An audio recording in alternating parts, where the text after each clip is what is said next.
Après mon camarade de l'Union juive française pour la paix, nous sommes aujourd'hui rassemblés pour exprimer d'abord et avant tout notre indignation face à la politique européenne et sa complicité avec l'État sioniste d'Israël, un État qui pratique l'apartheid, la colonisation, l'expropriation, la judaïsation de Jérusalem, l'humiliation depuis 60 ans du peuple palestinien. Voilà pourquoi nous sommes rassemblés aujourd'hui. Tout à l'heure, à France Culture, j'ai entendu à midi 30, lors des informations, que la Commission européenne, que l'Europe s'émeut du non-respect de l'état de droit, du non-respect des droits de l'homme, du dirigeant de la Hongrie. A-t-on entendu depuis 60 ans que l'Europe s'est émue du non-respect du droit international? Et c'est le minimum de la part d'un État voyou, un État violeur du droit international, pratiquant l'humiliation, l'apartheid, l'expropriation, sans parler, et ça c'est criminel. C'est là que j'utilise, et je me permets de l'utiliser, et je le réitère, l'assassinat des enfants palestiniens.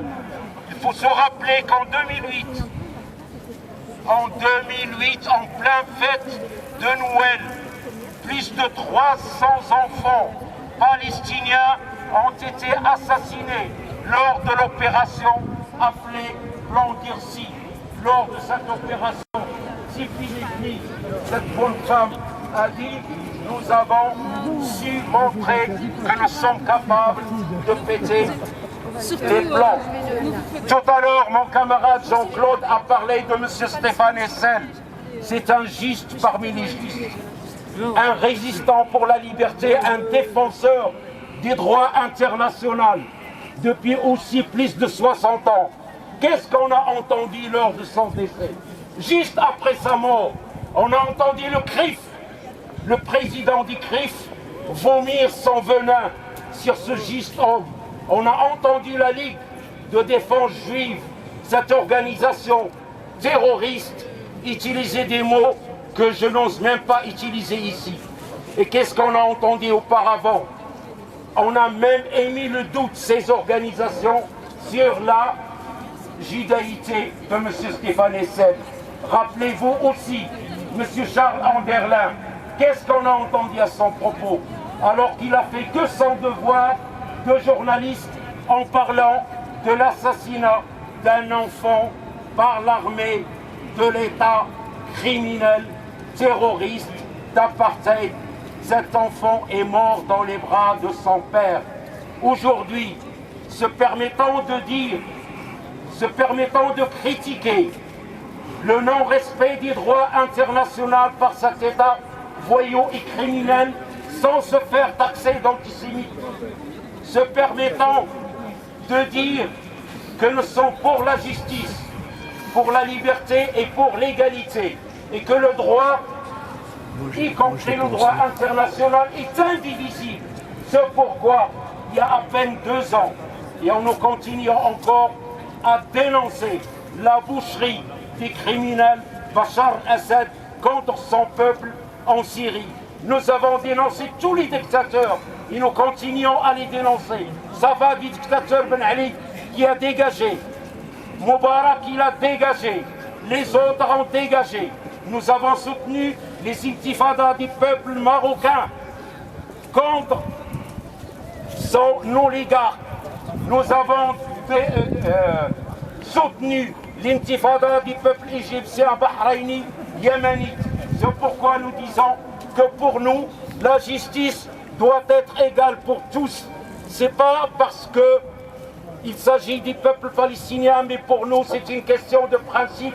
Ça suffit que l'Europe, que la France, que l'Allemagne haussent le temps désormais maintenant pour au minimum que le respect des droits internationaux soit respecté. Pourquoi ils sont complices? Pourquoi cet état d'exception par rapport à cet état voyou? Serait-ce parce qu'il y a 60 ans, il y avait un génocide, le plus grand génocide de toute l'histoire. Près de 6 millions de juifs qui ont été massacrés par un État fasciste. Serait-ce parce qu'il y a une culpabilité? Parce que ces États veulent se refaire une virginité aujourd'hui.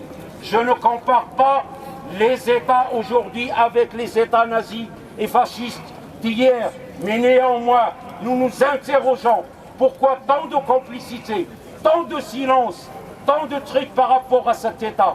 Pourquoi ceci se fait au détriment des enfants palestiniens, des peuples palestiniens pour ses droits fondamentaux, au détriment aussi d'arrachage des oliviers, comme ça a été dit, l'expropriation des terres, les destructions des maisons, judaïsation de Jérusalem.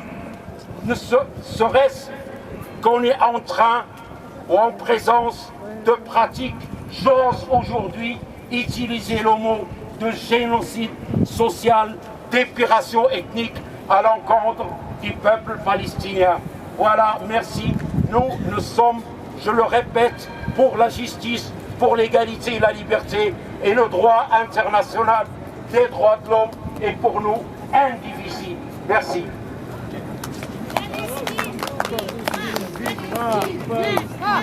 Je me permets d'ajouter un truc qui nous concerne tous. Auparavant, sous la présidence de Nicolas Sarkozy, un certain nombre de députés, 70 à 80, ont écrit au président Sarkozy pour lui demander de refuser l'admission d'un État palestinien à l'ONU. Je me permets ici de le rappeler, et je le rappellerai tout le temps, que nous avons ici un député dans le Bas-Rhin, socialiste, M. Armand Young, était parmi les signataires de cette lettre adressée à Nicolas Sarkozy. Franchement, pour ne pas utiliser d'autres mots, je me permets de dire simplement « It's a pity, it's a pity ».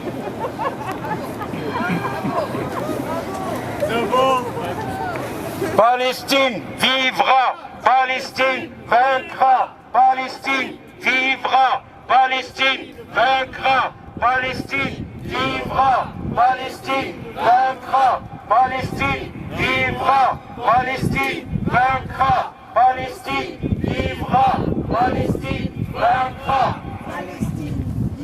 Fermez.